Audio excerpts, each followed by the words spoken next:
नमस्कार द्राक्ष बागायतदार बंधूंनो, आपल्या सर्वांचं आयडियल फाउंडेशन या युट्यूब चॅनलमध्ये आपल्या सर्वांचं स्वागत करतो। आज आपण ज्या प्लॉटमध्ये उभा आहे या ठिकाणी जर आपण बघितलं तर साधारण हा 57 ते 58 दिवसाचा प्लॉट आहे। एसएसएन व्हरायटीच्या प्लॉटमध्ये आपण उभा आहे, ज्यामध्ये आपल्याला घडाचा लवचिकपणा असेल, मण्यांची लांबी असेल, नॅचरली गळ असेल किंवा थिनिंग असेल, ह्या गोष्टी आपण आजच्या या भागामध्ये बघणार आहे। साधारण एसएसएन असेल किंवा इलॉंगेटेडच्या ज्या व्हरायटी आहेत ह्या व्हरायटीमध्ये आपल्याला प्रॉपर स्टेजमध्ये जीएचं शेड्यूल जाणं गरजेचं आहे की ज्या ठिकाणी आपल्याला पॉइंट अतिशय चांगल्या पद्धतीने घेणं गरजेचं असतं। आणि हे पॉइंट घेत असताना सगळ्यात महत्वाचं की आपण जर बघितलं असेल तर ह्या घडाचा लुसलुशीतपणा हा अतिशय कसाही घड गोळा केला तरीही आपल्याला लुसलुशीतपणा हा घडामध्ये आपल्याला दिसून येतो। तर याचं कारण जर बघितलं तर ते कारण सुद्धा सगळ्यात महत्वाचं आहे, कारण की आपल्याला प्रत्येक जीए देत असताना जीएच्या स्प्रेच्या अगोदर एक दिवस आपल्याला लिक्विड कॅल्शियम असेल की जे मार्केटमध्ये आपल्याला ऑक्सिकॅल नावानं उपलब्ध आहे त्याचा वापर असेल, बोरॉन असेल,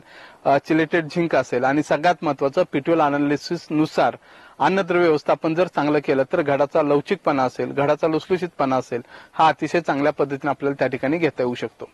साधारण मनी सेटिंग झाल्यानंतर आपण जे मशीनच्या लो व्हॉल्यूमचे स्प्रे जे आपण देतो त्या लो व्हॉल्यूमच्या स्प्रेच्या माध्यमातून लांबी जर चांगल्या पद्धतीने करून घ्यायची असेल तर पहिला स्प्रे आपल्याला साधारण गहू आकाराची अवस्था असेल तर गहू आकाराच्या अवस्थेमध्ये पहिला मशीन स्प्रे ज्याला आपण लो व्हॉल्यूमचे स्प्रे चिमा असेल, ईएसएस असेल, ड्रॅगन सारखे ब्लोअर असतील, मित्रासारखे ब्लोअर असतील याच्या माध्यमातून आपण स्प्रे देऊ शकतो। तर हे स्प्रे देत असताना त्या ठिकाणी प्रॉपर जीएचं ऍप्लिकेशन देत असताना आपल्याला कॅनोपी किती आहे, घडांची संख्या किती आहे हे बघून आपल्याला एकरी जीएचं प्रमाण ठरवणं गरजेचं आहे। साधारण व्हरायटीनुसार आपण त्या ठिकाणी जर बघितलं तर एकरी 25 ग्रॅम पासून ते 35 ग्रॅम पर्यंतचा जीए पहिल्या मशीन स्प्रेसाठी गहू आकाराच्या अवस्थेमध्ये जर आपण दिला तर इलॉंगेशन आपल्याला अतिशय चांगल्या पद्धतीने घेता येऊ शकते। त्याचबरोबर त्या स्प्रेमध्ये आपल्याला जर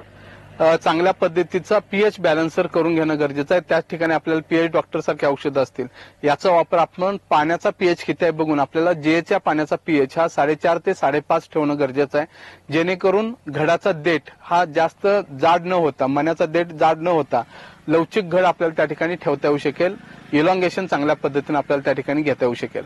त्याचबरोबर त्याच्यासोबत एखादं बायोस्टिम्युलंट जे झाडामधले नॅचरली हार्मोन्स आहेत, ज्यामध्ये जिब्रेलिन्स असेल, इंडोलॅसिटिक ऍसिड सारखे नॅचरल हार्मोन्स असतील, हे याचं वाढ चांगल्या पद्धतीने करून घेण्यासाठी किंवा झाडाकडून त्याला चांगल्या पद्धतीने सपोर्ट करून घेण्यासाठी आपल्याला आयरेस सारखं बायोस्टिम्युलंट ज्यामध्ये आपल्याला 8 ते 9 घटकाचं कॉम्बिनेशन आयरेस सारख्या बायोस्टिम्युलंट मध्ये भेटेल त्याचा वापर पहिल्या स्प्रेसाठी आपल्याला एकरी 900 मिली लो व्हॉल्यूमच्या स्प्रेअर मधून जर वापर केला तर आपल्याला अतिशय चांगले रिझल्ट मिळते। आणि त्याच्यासोबत एक ग्रीन कलर मधलं सीवीड एक्स्ट्रॅक्ट ज्यामध्ये स्पिरुलिन गटातलं सीवीड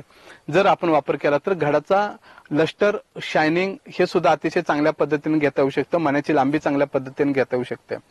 आजच्या प्लॉटमध्ये आपण बघतो की ह्या प्लॉटमध्ये मनी सेट झाल्यानंतर 2 लो व्हॉल्यूमचे स्प्रेअर बसलेले आहेत। एक पहिला स्प्रे गहू आकाराचा असताना त्या ठिकाणी आपण ईएसएसचा स्प्रे दिलेला आहे, दुसरा स्प्रे आपण त्या ठिकाणी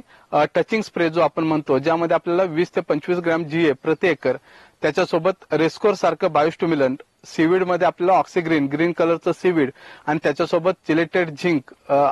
हे आपल्याला एकरी 200 ग्रॅम या प्रमाणात वापरल्यानंतर दुसऱ्या टचिंग स्प्रे नंतर आपल्याला ही स्टेज आपल्याला ह्या प्लॉटमध्ये दिसून येते।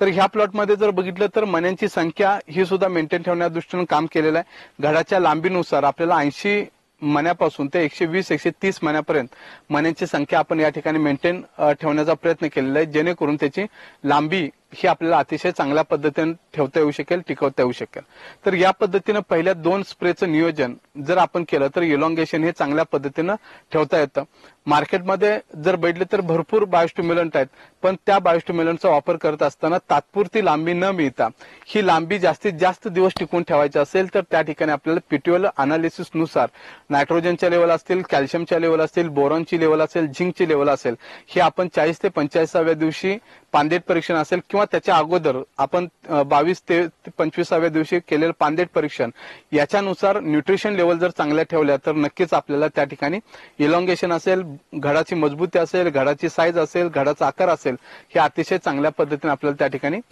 मेंटेन ठेवता येऊ शकेल। तर पुढील जे 2 स्प्रे घ्यायचे आहेत की ज्यामध्ये आपल्याला तिसरा रिव्हर्स डिपिंगचा स्प्रे आपण ज्याला म्हणतो